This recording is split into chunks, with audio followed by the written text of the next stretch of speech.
สวัสดีต้อนรับคุณผู้ฟังทุกท่านเข้าสู่ช่วงเวลาของรายการรอบเวียงเจียงใหม่เจ้าคุณผู้ฟังกุ้แลงวันจันทร์ถึงวันศุกร์นะเจ้า6 โมงปลายๆหลังเคารพธงชาติจนถึง1 ทุ่มน้องเก่งวีระอนงดวงทิพย์ทำหน้าที่ดำเนินรายการเจ้าคุณผู้ฟังเจ้าวันนี้รายการรอบเวียงเจียงใหม่นะเจ้าเราจะได้อู้จากกันในเรื่องของประเพณีที่ดีงามของเมืองเจียงใหม่น้องเก่งก็เลยเริ่มต้นกับคุณผู้ฟังด้วยเพลงเจียงใหม่เมืองงามงานจากน้องอ้อมมณีรัตนังนะเจ้ากำเดียวเราจะได้ไปอู้จากับท่านวัฒนธรรมจังหวัดเจียงใหม่นะเจ้าซึ่งท่านก็จะได้อู้จากับเฮาในรายละเอียดของงานใส่ขันดอกนะเจ้าประเพณีใส่ขันดอกบูชาเสาอินทขินนะเจ้าซึ่งก็เป็นประเพณีที่ดีงามของเมืองเจียงใหม่เฮานะเจ้าคุณกรวรรณสุ่มมาศนะเจ้าวัฒนธรรมจังหวัดเชียงใหม่ซึ่งวันนี้ท่านก็จะได้เกียรติมาอู้จากันในรายการนะเจ้าคุณผู้ฟังแต่ว่าไม่ได้มานั่งกันโซๆที่ห้องส่งนะจะใช้วิธีการโฟนอินนะเจ้าเพื่อที่จะได้อู้ถึงรายละเอียดของงานคุณผู้ฟังเจ้าเพราะฉะนั้นน้องเก่งก็จะมาเปิดเพลงละนะเจ้าตะกี้เราเปิดเพลงเริ่มต้นกันละนะเจ้าวันนี้ฝนฟ้าบ้านเฮาเป็นจะใดแต่ว่าวันนี้ก็ยังคงที่จะได้รายงานให้คุณผู้ฟังได้รับทราบนะเจ้าในขณะเดียวกันเรื่องของช่วงนี้นะเจ้ากำลังอยู่ในช่วงการติดต่อต่างท่านวัฒนธรรมจังหวัดเชียงใหม่นะเจ้าเฮามารายงานอากาศมาดูอากาศบ้านเฮากันสักน้อยก่อนกันละกันวันนี้เนาะเจ้าวันนี้เชียงใหม่บ้านเฮาเนาะภาคเหนือยังมีอากาศที่ร้อนในตอนเมื่อวันแต่ก็ยังคงมีฝนฟ้าคะนองมีลมกระโชกแรงแล้วก็มีฝนตกหนักบางแห่งนะเจ้าสำหรับภาคเหนือตอนบนเจ้าคุณผู้ฟังอากาศร้อนในตอนเมื่อวันแล้วก็มีฝนฟ้าคะนอง60%ของพื้นที่กับมีลมกระโชกแรงแล้วก็มีฝนตกหนักบางแห่งเจ้าบริเวณจังหวัดแม่ฮ่องสอนเจียงใหม่ลำปางเจียงไฮ้พะเยาแล้วก็น่านนะเจ้าหลายจังหวัดอยู่เนอะคุณผู้ฟังที่ยังต้องเสี่ยงกับเรื่องของฝนตกเนาะคุณผู้ฟังฝนตกในหน้าร้อนคุณผู้ฟังหลายท่านบอกว่าฝนตกหน้าร้อนนะเจ้ามันก็เป็นไปได้เนาะนะเป็นเรื่องของสภาพอากาศทั่วไปของบ้านเฮานะเจ้าที่มันจะมีขึ้นบึดฝนบึดร้อนบึดหนาวเนาะก็ถือว่าเป็นช่วงที่เฮายังคงต้องดูแลสุขภาพร่างกายในช่วงที่อากาศเปลี่ยนแปลงเจ้าคุณผู้ฟังเจ้าเดี๋ยวน้องเก่งพักฟังเพลงสักกำเนาะเจ้าเดียวติดต่อทางท่านวัฒนธรรมจังหวัดกันก่อนเจ้า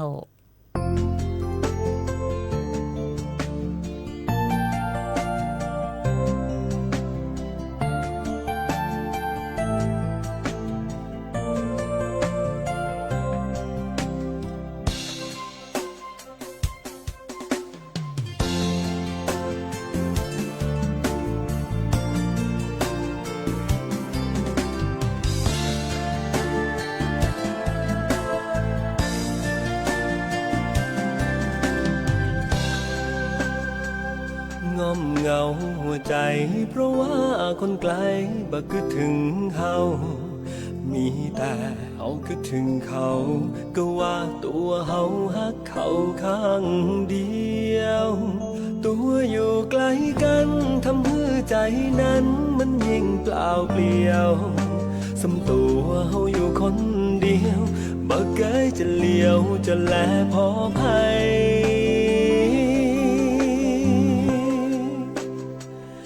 มั่นใจในฮักทั้งที่คนฮักบ่ฮู้เป็นไงสัญญาที่เคยฮื้อไว้ว่าบ่นอกใจเชื่อได้เลยนะว่าแต่ตัวเฮาบ่ฮู้ตัวเขาเป็นจะได้จาเป็นปีบ่โทรมาหาก็ลืมสัญญาที่เคยฮื้อกันฝนตกตามโน้นมันหนาวมาถึงป่านนี้มันหนาวสิ้นดีหนาวนี้หนาวจากหัวใจห่มผ้าห่มอุ่นห่มแล้วคงช่วยอุ่นกายแต่ว่าบ่คลายคือหายหนาวใจได้เลยฝนตกตามโน้นมันหนาวมาถึงป่านนี้หนาวมาเป็นปี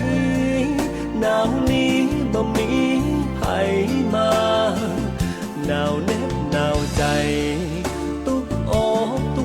แต่นาได้แต่ภาวนาขออย่าให้เขาลืมกันง้อมเหงาใจนะเพราะว่าคนหาของเฮาอยู่ไกลเบอร์โทรก็บ่ฮือไว้อีเมลส่งไปก็บ่ตอบมาหากเขาเปลี่ยนใจเขามีฮักใหม่เฮาก็บ่ว่าขอเพียงส่งใจคืนมาดีกว่ารอถ้าเป็นพี่บ้าคนเดียวฝนตกต่างโน้น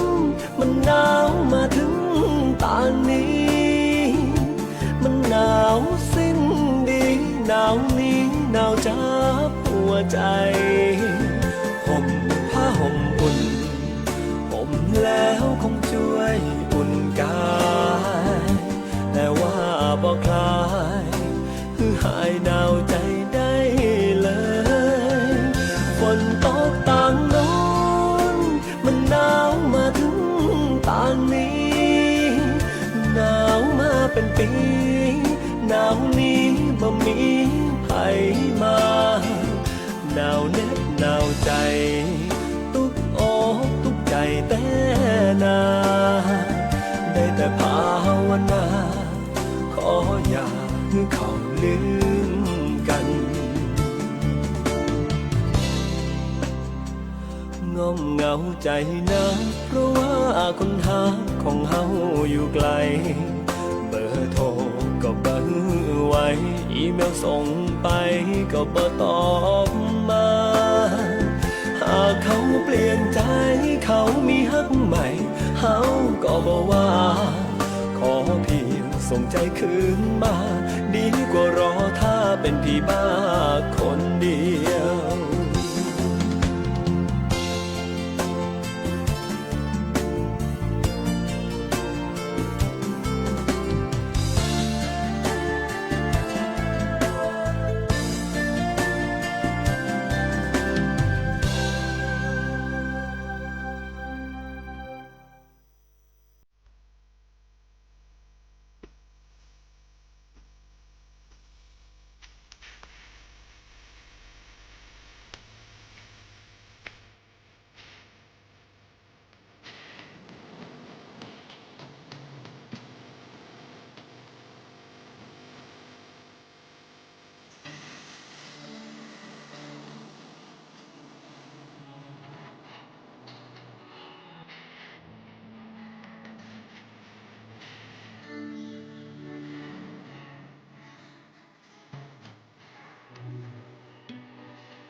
ยังอยู่ด้วยกันนะเจ้าคุณผู้ฟังกับช่วงเวลาของรายการรอบเวียงเจียงใหม่อยู่กับน้องเก่งวีระอนงค์ดวงทิพย์เจ้าเนาะอยู่กับคุณผู้ฟังกันยามแลงหลังจากเคารพธงชาติในช่วง6 โมงแลงนะเจ้าเราก็จะได้ได้จ๋าได้ฟังเพลงด้วยกันนะเจ้าบอกว่าจะเป็นเพลงลูกทุ่งบอกว่าจะเป็นเพลงกำเมืองนะเจ้าน้องเก่งก็ยังคงที่จะได้ติดตามแล้วก็อยู่เป็นกู้กับคุณผู้ฟังนะเจ้ายามแลงสำหรับกู้วันจันทร์ถึงวันศุกร์นะเจ้าสำหรับวันนี้ตะกี้ในช่วงต้นนะเจ้าช่วงต้นรายการน้องเก่งบอกว่าวันนี้จะมีท่านวัฒนธรรมจังหวัดเชียงใหม่มาอู้จากันนะเจ้าในเรื่องของงานประเพณีที่ดีงามนะเจ้างานประเพณีใส่ขันดอกบูชาเสาอินทขินเนาะซึ่งตอนนี้ยังติดต่อท่านวัฒนธรรมจังหวัดเชียงใหม่ไม่ได้ท่านอาจจะมีภารกิจเร่งด่วนอยู่นะเจ้าเนาะเดี๋ยวถ้าหากว่าติดต่อได้นะเจ้าเราก็จะได้นำมามาจ๋านะเจ้ามาเลือกสรรสิ่งที่ดีงามนะเจ้ามาส่งข่าวคราวมาให้กับคุณผู้ฟังได้ติดตามกันเหมือนเดิมนะเจ้าเนาะเอาเป็นว่าในช่วงนี้น้องเก่งก็ยังคงอยู่ในช่วงที่ยังติดต่อนะเจ้าเรื่องราวข่าวสารต่างๆนะเจ้ายังพยายามที่จะซ้อหาข่าวสารต่างๆมาฝากกับคุณผู้ฟังกันมีคุณผู้ฟังถามว่าน้องเก่งวันนี้ฝนตกก่อนนะเจ้าตะกี้น้องเก่งหันมีรายงานการตรวจพบกลุ่มฝนอยู่นะคุณผู้ฟังเจ้าเปิ้ลตรวจพบกลุ่มฝนในชั่วโมงนี้6 โมงแรงตอนนี้นะเจ้าเปิ้ลก็มีการตรวจพบกลุ่มฝนในหลายพื้นที่นะเจ้าเนาะพื้นที่จังหวัดเชียงใหม่ตอนนี้ชั่วโมงนี้ตรวจพบกลุ่มฝนที่อำเภอฝางชัยปราการเจียงดาวเวียงแหงแม่แตงพร้าวแม่ริมดอยสะเก็ดสะเมิงจอมตองอมก๋อยแม่แจ่มแม่อายกัลยาณิวัฒนาสันทรายนะเจ้าเนาะก็หลายพื้นที่ในอำเภอในจังหวัดเชียงใหม่แต่ยังไม่มีชื่อของอำเภอเมืองเลยคุณผู้ฟังเจ้าส่วนที่จังหวัดเชียงรายเนาะก็ตรวจพบกลุ่มฝนที่อำเภอป่าแดดเวียงป่าเป้าอำเภอเมืองเชียงรายอำเภอแม่ลาวอำเภอพานแม่สวยแม่ฟ้าหลวงแล้วก็แม่จันนะเจ้าที่พะเยาก็มีที่อำเภอแม่ใจอำเภอจุนดอกคำใต้อำเภอเมืองพะเยาแล้วก็อำเภอปงนะเจ้าที่แม่ฮ่องสอนในวันที่ผ่านมาก็เจอกับปัญหาของน้ำหลากนะเจ้าเนาะหลายพื้นที่ณเวลานี้มีฝนตกที่อำเภอปายแม่ลาน้อยนะเจ้าคุณยวมศพเมยแล้วก็ปางมะผ้านะเจ้าส่วนที่จังหวัดน่านก็จะมีที่อำเภอท่าวังผาลำปางมีที่วังเหนือเมืองปานเมืองลำปางห้างชัดเสริมงามแม่พริกเกาะคาเถินศพปราบงาวแจ้ห่มแล้วก็อำเภอแม่ทะนะเจ้าที่จังหวัดลำพูนก็มีฝนที่อำเภอหลีเนาะคุณผู้ฟังเจ้าหลายพื้นที่มีฝนตกคุณผู้ฟังเดินทางไปตังใดก็ขอให้ระมัดระวังนะเจ้าบาประมาทเนาะในเรื่องของการเดินทางทุกๆเส้นทางต้องระมัดระวังโดยเฉพาะเส้นทางที่มีฝนนะเจ้าที่มีฝนฟ้าตกลงมากันนะเจ้าในช่วงนี้ซึ่งก็ต้องดูแลสุขภาพร่างกายคุณผู้ฟังบ้านเฮามันไม่ได้ฝนตกทีเดียวเหมือนกันหมดเนาะบางที่ก็ตกบางที่ก็ร้อนนะเจ้าบางที่ก็ลมเนาะบางที่บอกว่าขอกับฝนได้ก็บ่เอาลมกับน้ำนักๆอย่างเงี้ยนะเจ้า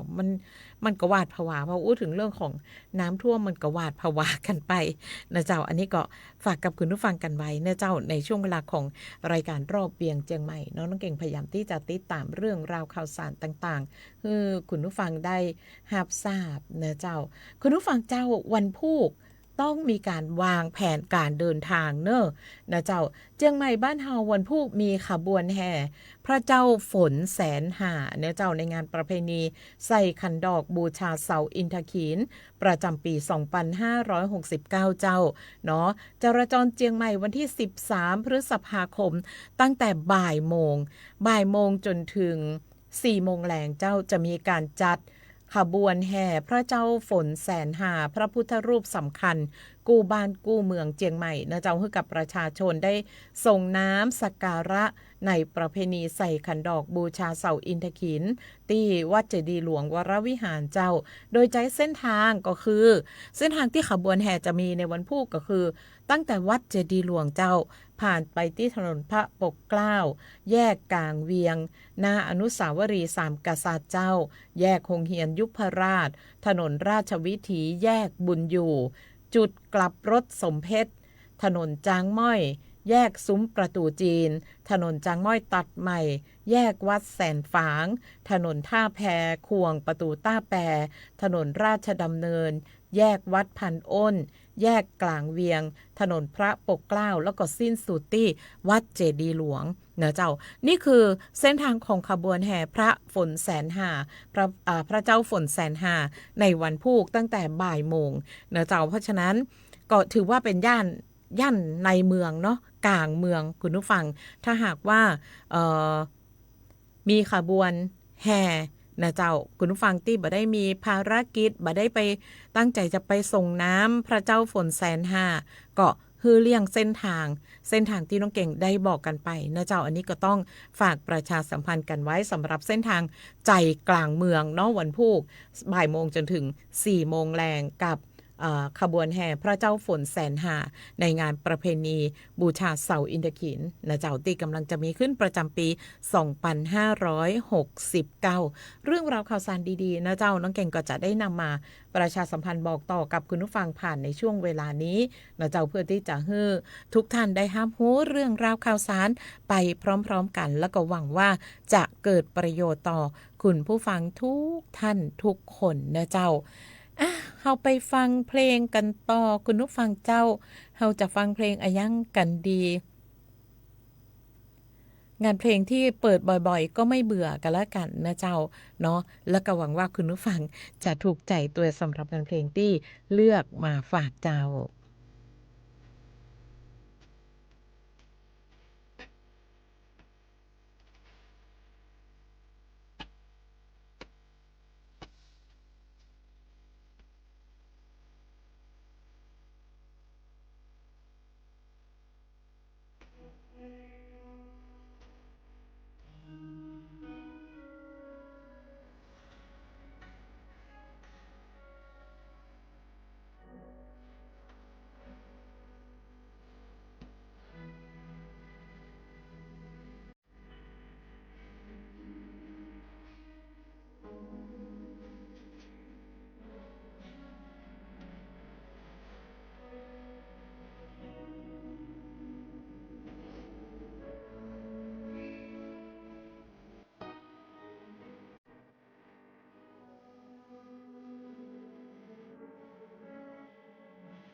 ยังอยู่กับคุณผู้ฟังนะเจ้าช่วงเวลาของรายการรอบเวียงเจียงใหม่เนาะคุณผู้ฟังเจ้า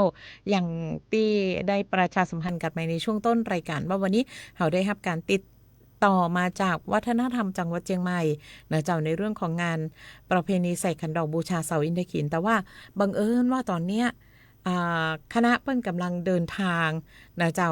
ลงดอยคุณผู้ฟังสัญญาณโทรศัพท์อาจจะบดี เพราะฉะนั้นในเรื่องของงานประเพณีใส่ขันดอกบูชาเสาอินทขินก็ขอเลื่อนเป็นวันพุธนะเจ้าเพราะฉะนั้นใครที่อยากจะรู้เรื่องราวในรายละเอียดของงานประเพณีใส่ขันดอกบูชาเสาอินทขินบ้านเฮาเนี่ยนะเจ้าติดตามรอบเวียงเจียงใหม่ได้วันพุธเลยนะเจ้ามีรายละเอียดคือได้รับทราบนะเจ้าเนาะเราจะได้เกียมขันดอกกันละนะเจ้าเกียมขันดอกเพื่อที่จะไปใส่ขันดอกบางท่านบอกว่าชอบไปใส่ตอนเมื่อวันนะเจ้ามันดูต่างดีมันสะดวกดีนะเจ้าก็สามารถจะไปได้เนาะประเพณีใส่ขันดอกบูชาเสาอินทขินก็ที่วัดเจดีย์หลวงนะเจ้าคุณผู้ฟังก็จะมีตึง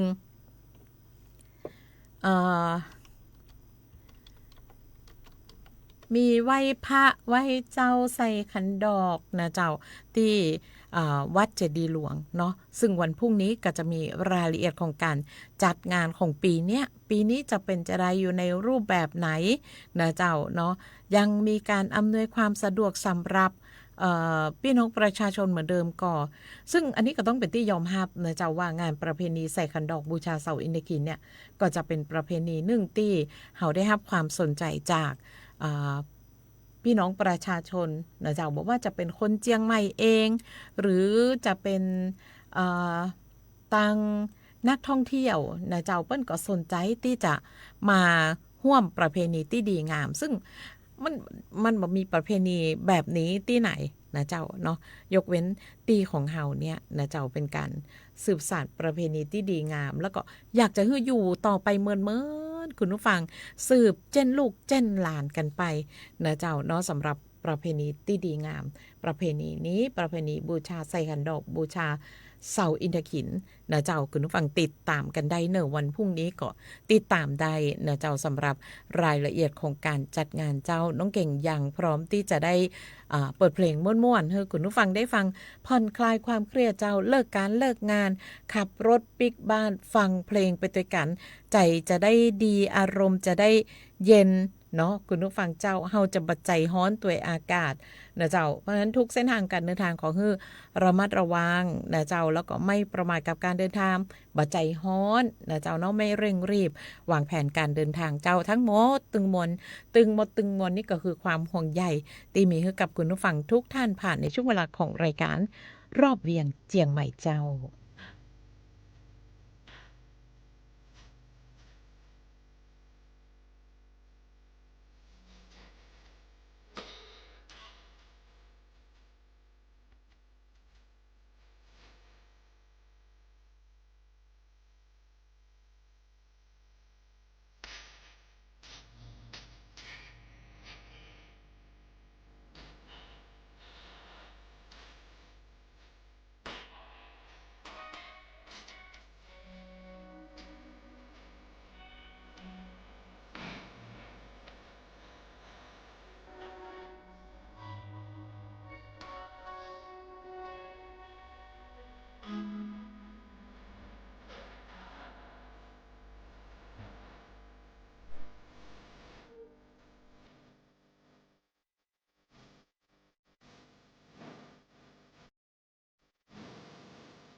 หวังว่าจะถูกใจนะเจ้าคุณผู้ฟังสำหรับงานเพลงม่วนๆที่น้องเก่งเลือกมาฝากกับคุณผู้ฟังนะเจ้าคุณผู้ฟังเจ้าตะกี้น้องเก่งรายงานในเรื่องของการตรวจพบกลุ่มฝนในช่วง6โมงแรงแต่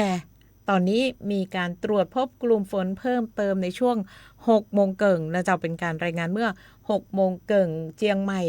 นะเจ้าบอกว่าจะเป็นฟ้างชัยประการเจียงดาวเวียงแหงแม่แตงพร้าวแม่ริมดอยสะเก็ดเสมิงจอมตองอมก๋อยแม่แจ่มแม่อายกัลยาณิวัฒนาสันทรายนะเจ้าก็หลายอำเภอเนอสำหรับเจียงใหม่ตอนนี้ที่เปิ้นตรวจพบกลุ่มฝนนะเจ้าในส่วนของตัวเมืองเจียงใหม่หรือว่าที่สวทเจียงใหม่เนี่ยน้องเก่งหันมันก็บดกันมาตั้งเมื่อบดกันมาตั้งเมื่อก่อนจะเข้ารายการละนอเจ้าตั้งแต่ไปขนครัวกันมาวันที่ต้องบอกว่าต้องกราบขอบพระคุณวัดสันมะเกียงนะเจ้าที่กรุณาหมู่เฮาเจ้าสวทเชียงใหม่กันอย่างต่อเนื่องมาโดยตลอดเนื่องจากว่าเฮาจะมีงานทำบุญนะเจ้า55ปีสวทเชียงใหม่ในวันพัดนี้วันที่14พฤษภาคมนะเจ้าเฮาจะได้มีโอกาสทำบุญ55ปีสวทเชียงใหม่ต่างด้านของวัดสันมะเกียงเปิ้นก็กรุณาให้เฮาได้ช่วยเฮาเนี่ยเจ้าช่วยเฮาคือยืมสิ่งของอุปกรณ์ต่างๆตกแต่งสถานที่ตึงดอกไม้สวยงามนะเจ้าเปิ้นก็ได้จัดมาฮือต้องขอบพระคุณเป็นอย่างยิ่งขอบคุณเป็นอย่างยิ่งเลยนะเจ้าที่ได้กรุณาหมู่เฮาเจ้าสวทเชียงใหม่กันอย่างต่อเนื่องวันนี้ท่านผอ.สวทเชียงใหม่นะเจ้าท่านผอ.กู้เก๋นะเจ้าคุณนวพันธ์ชัยวันอุทัยยศท่านก็เดินทางไปกับหมู่เฮานะเจ้าไปร่วมคนเข้าคนครัวนะเจ้าเนาะมาที่สถานีเฮาเป็นที่เรียบร้อยวันพุธเมื่อวันนะเจ้าเฮาก็จะได้มีการเกียมสถานที่กันนะเจ้าไปเตรียมสถานที่เพื่อที่จะได้ขอบคุณป้าฝน FC จากแม่จันเชียงรายเจ้าขอบพระคุณเจ้าขอบคุณที่ทักทายนะเจ้าแล้วก็อยู่ด้วยกันเนาะต้องขอบคุณผู้ใหญ่ใจดีหลายท่านหลายคนคุณผู้ฟังบอกว่าจะเป็นท่านที่อาวุโสนะเจ้าศิษย์เก่าสวทเจียงใหม่ผู้บังคับบัญชาเก่าเฮานะเจ้าหลายท่านหลายคนเปิ้นก็เดี๋ยวจะมาร่วมงานบุญตัวต้องขอบพระคุณเป็นอย่างยิ่งเลยนะเจ้าที่ได้ยังบ่ลืมน้องๆนะเจ้าในโอกาสเดียวกันเนาะปีนี้เนี่ยเป็นปีที่เฮาบ่ได้จัดงานยิ่งใหญ่คุณผู้ฟังเจ้าเฮาบ่ได้จัดงานใหญ่เนาะแต่ก็เป็นงานบุญที่สร้างความเป็นสิริมงคลให้กับหมู่เฮาเจ้าสวทเชียงใหม่แล้วก็รวมถึงการทำบุญอุทิศส่วนกุศลให้กับพี่น้องสวทเชียงใหม่เฮาที่ได้ล่วงลับกันไปนะเจ้าเนาะหลายยุคหลายสมัยเฮาอยู่มาถึง55ปีแล้วก็หวังว่าเฮาจะมีโอกาสอยู่ด้วยกันต่อไปแห่งเมินๆนะเจ้าคุณผู้ฟังขอบคุณข้อความต่างสันปะตองเริ่มฝนลงเม็ดตะเนอโอ้นั่นน่ะนะเจ้าหลายที่หลายต่างฝนเริ่มตกคุณผู้ฟังเจ้าดูแลสุขภาพร่างกายไผ่ที่เดินทางในพื้นที่ที่มีฝนตกก็ขอให้ระมัดระวังกันให้นักขึ้นนะเจ้าคุณผู้ฟังด้วยความห่วงใยเนาะกับช่วงเวลาของรายการรอบเวียงเจียงใหม่เจ้าเนาะปีนี้วันพุธเขาจะมีการดาเจ้าคุณผู้ฟังวันพุธเป็นของวันดาเนาะถ้าคนเมืองบ้านเฮางานเตรียมก่อนวันที่เขาเตรียมเนาะก่อนที่จะถึงวันทำบุญเปิ้นฮ้องวันดานะเจ้าเนาะคุณผู้ฟังตีกายไปกายมาโอ้เอ็นดูหลังอ่อนสวทเจียงใหม่นะเจ้าติ้วน้ำติ้วข้าวติ้วแกงมาฝากก็จะขอบพระคุณเป็นอย่างยิ่งขอบพระคุณเป็นอย่างยิ่งวันพรุ่งนี้ก็คงจะอยู่กันหลายนะเจ้าเพื่อที่จะได้เตรียมสถานที่นะเจ้าเตรียมจัดงานเตรียมสถานที่ของเฮากันนะเจ้าเนาะไผ่ที่เอ็นดูหมู่เฮานะเจ้าจะติ้วขนมข้าวเหนียวมาฝากก็ต้องขอบพระคุณเป็นอย่างยิ่งเลยหวังว่าจะมีคนก่ายมาตั้งหน้าสวทพ่องก็ได้นะเจ้าจะเป็นข้าวเป็นน้ำเป็นขนมด้วยความยินดีเจ้าพร้อมรับทุกอย่างนะเจ้ากับวันดาของเฮาวันพุธเจ้าเอาล่ะคุณผู้ฟังเจ้าเฮามาติดตามรับฟังงานเพลงม่วนๆจากต่างประการกันก่อนเจ้า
ช่วง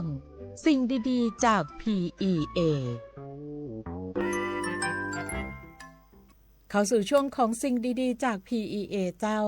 การไฟฟ้าส่วนภูมิภาคขอเตือนการลักลอบใช้ไฟฟ้าขุดเหรียญบิตคอยน์ดัดแปลงแก้ไขอุปกรณ์และมิเตอร์ไฟฟ้า